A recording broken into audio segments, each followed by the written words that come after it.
Buenos días. Hoy hablaremos sobre la anatomía del aprendizaje médico, desde la teoría sociocultural de Lev Vygotsky, aplicada a las ciencias de la salud. Frecuentemente pensamos que aprender medicina depende únicamente de estudiar libros, de memorizar información o de adquirir experiencia individual.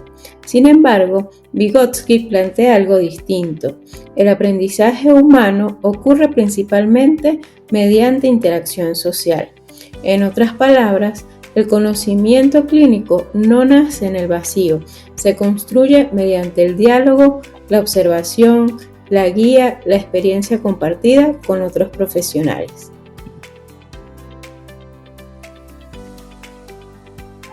Vamos a imaginarnos que son las 7 de la mañana en una emergencia pediátrica y comienza la revista médica. Un estudiante observa al pediatra discutir un caso complejo. El estudiante mira la historia clínica, intenta seguir la conversación y escucha términos que parecen pertenecer a otro idioma, como perfusión, dificultad respiratoria, diagnóstico diferencial, gasometría, equilibrio ácido-base, saturación, estado hemodinámico. Las palabras avanzan rápido, las decisiones parecen inmediatas, el razonamiento clínico ocurre frente a él como algo que aún no logra comprender por completo. El estudiante quiere responder, pero duda. El estudiante aún no sabe responder, pero está aprendiendo, porque aprender medicina rara vez ocurre en soledad.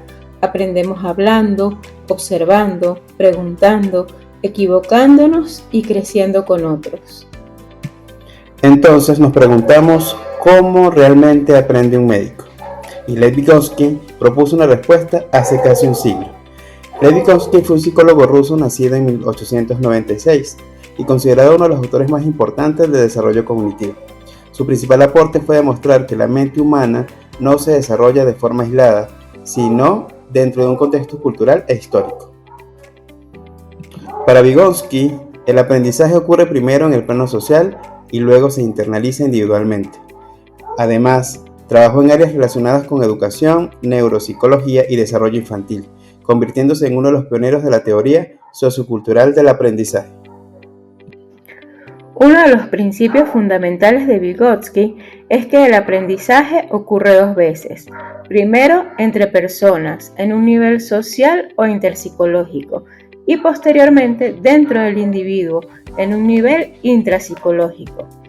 Esto significa que antes de poder resolver problemas clínicos de forma autónoma, el estudiante necesita interactuar con docentes, residentes, especialistas y compañeros. El conocimiento médico inicialmente se comparte socialmente y luego se transforma en pensamiento propio. Esta teoría rompe el mito del médico autodidacta.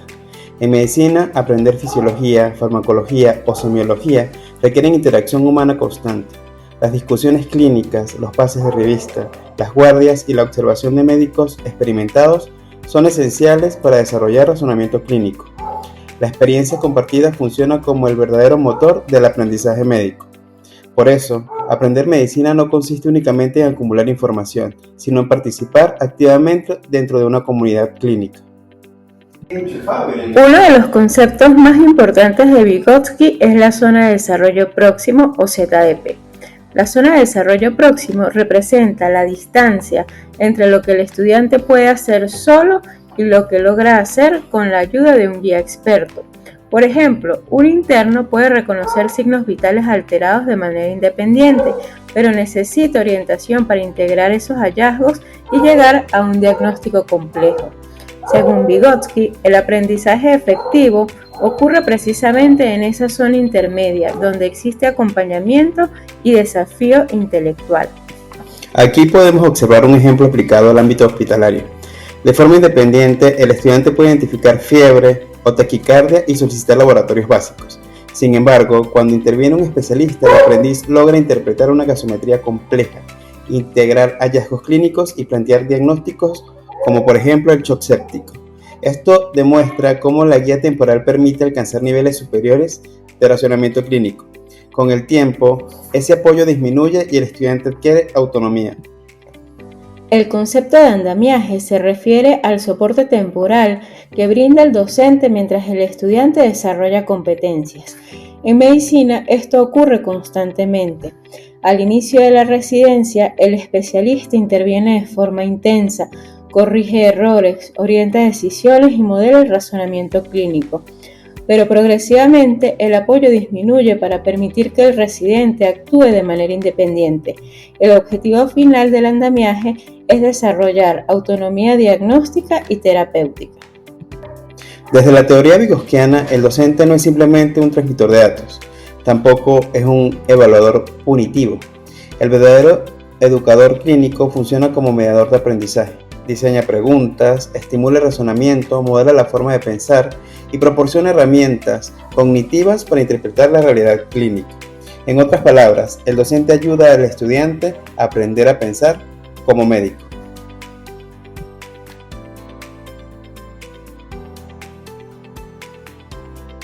El aprendizaje hospitalario ocurre de manera multidireccional. El especialista enseña al residente, el residente mayor guía al menor y los internos aprenden observando y participando. Pero al mismo tiempo, cada integrante continúa aprendiendo. Esto convierte al hospital en una verdadera comunidad histórica y cultural de práctica clínica. El conocimiento, entonces, fluye constantemente entre todos los niveles. Muchas estrategias educativas modernas tienen fundamentos claramente vygotsquianos. Por ejemplo, el aprendizaje basado en problemas promueve interacción grupal y razonamiento compartido. La simulación clínica permite desarrollar competencias mediante acompañamiento sin poner en riesgo pacientes reales. Y las discusiones interdisciplinarias favorecen la construcción colectiva de soluciones terapéuticas.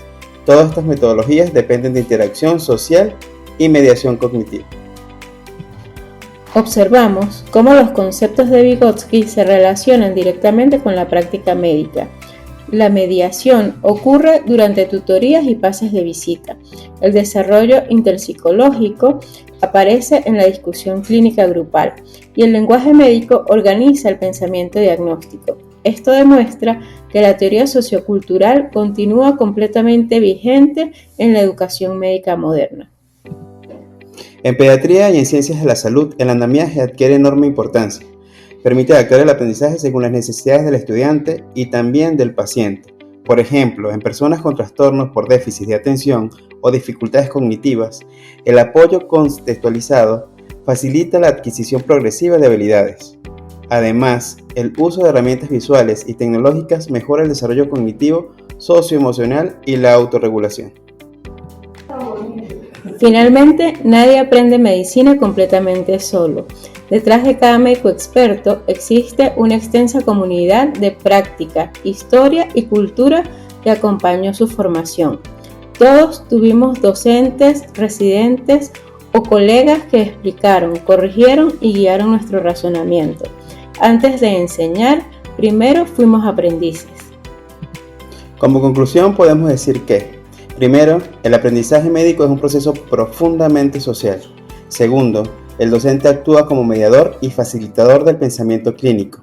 Y tercero, mediante el andamiaje progresivo, el estudiante transita desde la observación guiada hasta la autonomía diagnóstica y terapéutica. Por ello, la teoría de Vygotsky sigue teniendo enorme relevancia dentro de la educación médica actual.